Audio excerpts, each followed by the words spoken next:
సంఖ్యాకాండము 9వ అధ్యాయము. ఐగుప్తు దేశములో నుండి వారు వచ్చిన తరువాత 2వ సంవత్సరము మొదటి నెలలో యెహోవా సినాయి అరణ్యమందు మోషేకు ఇలాగు సెలవిచ్చెను. ఇశ్రాయేలీయులు పస్కా పండుగను దాని నియామక కాలములయందు ఆచరింపవలెను. దాని నియామక కాలమున అనగా ఈ నెల 14వ దినమున సాయంకాలమందు దానిని ఆచరింపవలెను. దాని కట్టడలన్నిటిని బట్టి దాని విధులన్నిటిని బట్టి మీరు దానిని ఆచరింపవలెను.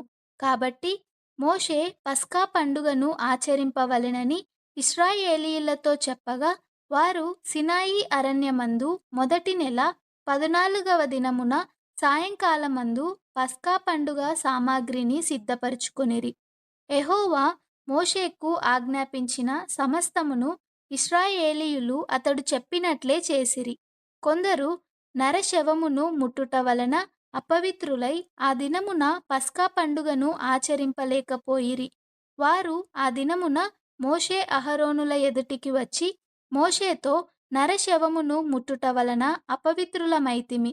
యెహోవా అర్పణమును దాని నియామక కాలమున ఇశ్రాయేలీయుల మధ్యను అర్పింపకుండునట్లు ఏల అడ్డగింపబడితిమని అడుగగా, మోషే నిలువుడి, మీ విషయములో యెహోవా ఏమి సెలవిచ్చునో నేను తెలుసుకొందునని వారితో అనెను. అప్పుడు యెహోవా మోషేకు ఇలాగు సెలవిచ్చెను.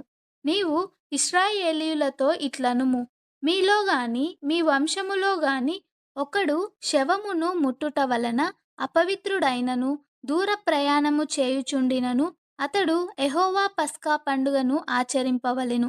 వారు 2వ నెల 14వ దినమున సాయంకాలమున దానిని ఆచరించి పొంగని వాటితోనూ చేదు ఆకుకూరలతోనూ దానిని తినవలెను.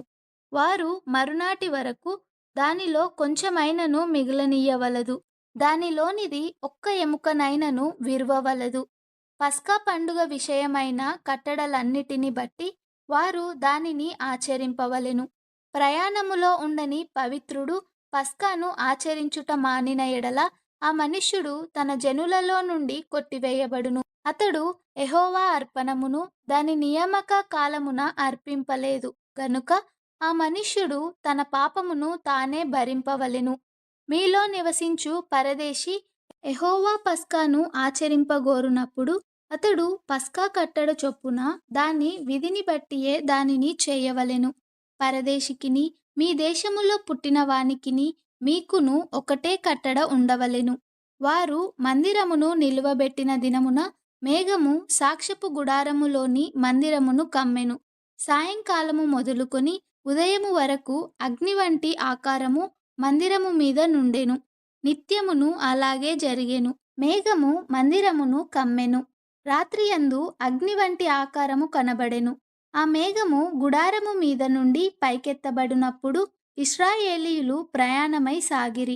ఆ మేఘము ఎక్కడ నిలిచెనో అక్కడనే ఇశ్రాయేలీయులు తమ గుడారములను వేసుకొనిరి. యెహోవా నోటి మాట చొప్పున ఇశ్రాయేలీయులు ప్రయాణమై సాగిరి. యెహోవా నోటి మాట చొప్పున వారు తమ గుడారములను వేసుకొనిరి. ఆ మేఘము మందిరము మీద నిలిచియుండిన దినములన్నీయు వారు నిలిచిరి. ఆ మేఘము బహుదినములు మందిరము మీద నిలిచిన ఎడల ఇశ్రాయేలీయులు యెహోవా విధిని అనుసరించి ప్రయాణము చేయకుండిరి. మేఘము కొన్ని దినములు మందిరము మీద నిలిచిన ఎడల వారును నిలిచిరి. యెహోవా నోటి మాట చొప్పుననే నిలిచిరి. యెహోవా నోటి మాట చొప్పుననే ప్రయాణము చేసిరి. అలాగు మేఘము సాయంకాలము మొదలుకొని ఉదయము వరకు నిలిచిన ఎడల ఉదయమందు ఆ మేఘము పైకెత్తబడగానే వారు ప్రయాణము చేసిరి. పగలేమి రాత్రేమి ఆ మేఘము పైకెత్తబడినప్పుడే వారు ప్రయాణము చేసిరి. ఆ మేఘము 2 దినములు గాని 1 నెల గాని ఏడాది గాని తడువు చేసి మందిరము మీద నిలిచిన ఎడల ఇశ్రాయేలీయులు ప్రయాణము చేయక తమ గుడారములలో నిలిచిరి. అది ఎత్తబడినప్పుడు వారు ప్రయాణము చేసిరి. యెహోవా మాట చొప్పున వారు తమ గుడారములను వేసుకొనిరి. యెహోవా మాట చొప్పున వారు ప్రయాణము చేసిరి. మోషే ద్వారా యెహోవా చెప్పిన మాటలను బట్టి యెహోవా ఆజ్ఞననుసరించి నడిచిరి.